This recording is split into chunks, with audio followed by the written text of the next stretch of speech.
अपने अष्ट विनायक हैं, महाराष्ट्र में बड़ी मान्यता है अष्ट विनायक की। पर कभी आपने सोचा कि विनायक 8 ही क्यों है, 7 या 9 क्यों नहीं है, 6 या 10 क्यों नहीं है? हमारे यहां कोई भी चीज बगैर कारण के नहीं है, बगैर तर्क के नहीं है। अच्छा, कभी आपने सोचा कि भगवान गणेश का शरीर मनुष्य का है और सर हाथी का क्यों है? और उनका सर काटा क्यों गया? सर हाथी का क्यों है, सवारी चूहे की क्यों है? दोनों में बहुत विरोधाभास नजर आता है ना।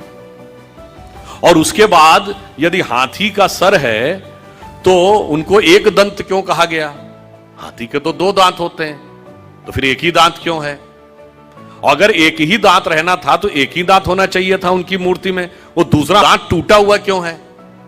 और बल्कि जो आप वास्तविक मूर्ति देखते हैं उसमें टूटा हुआ दांत एक हाथ में पकड़ रखा उन्होंने। कभी आपने विचार किया कि ये क्यों है? इसमें से कुछ भी कहानी नहीं है, कुछ भी कल्पना नहीं है। और गणेश जी किसके देवता हैं? रिद्धि और सिद्धि के देवता हैं, यानी संपूर्ण सिद्धियां गणपति की आराधना से मिलती हैं। और गणेश जी पुत्र किसके हैं? शिव पार्वती के। और शिव ने ही सारे आगम ग्रंथ दिए हैं, यानी जिसको आप कहते हैं ना, आपकी चेतना के जागरण के सारे स्वरूप भगवान शिव ने दिए हैं। अब समझिए गणपति के सारे जो स्वरूप हैं इनका अर्थ और तात्पर्य क्या है। देखिए, भगवान गणेश का वह स्वरूप हमारे अंदर की जो वास्तविक चैतन्य ऊर्जा होती है उसके उत्थान की वह प्रक्रिया को प्रतीक रूप में दिखा रहा है। सबसे पहले सर कटना किस लिए जरूरी है?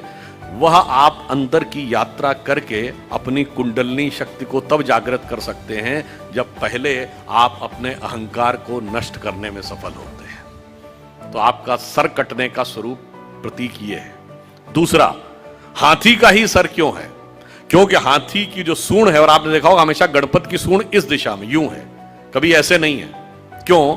वह उस शक्ति का प्रतीक है जो अपवर्ड्स है, यानी जागृत शक्ति, आपके शरीर की कुंडलनी की शक्ति जब वो ऊर्ध्व की तरफ होती है उसका प्रतीक है। और हाथी इसलिए है कि हाथी के मस्तक में गज मुक्ता कहा जाता है।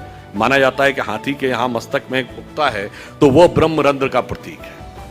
और जब वो मुड़ी हुई सूंड ऊपर है, और चूहे की सवारी क्यों है? क्योंकि चूहा जमीन के अंदर जाकर अपना बिल बनाता है। तो जब आप एकाग्र चित्त होकर अपने अंदर की यात्रा में उतरते हैं तभी जाके आप इस शक्ति को पहचान पाते हैं और उस शक्ति को ऊपर उठाने का सामर्थ्य पा पाते हैं। 8 ही विनायक क्यों हैं? क्योंकि 8 चक्र हैं, मूलाधार, स्वाधिष्ठान, अनाहत, आज्ञा, विशुद्ध चक्र और ब्रह्मरंध्र। और अब एक ही दांत क्यों है? क्योंकि जब आप आज्ञा चक्र से ऊपर जाते हैं तब द्वैत के साथ वह यात्रा नहीं हो सकती, यानी संसार और ब्रह्म 2 में से एक को ही चूज करना पड़ता है। तो वह दांत टूटा हुआ क्यों है?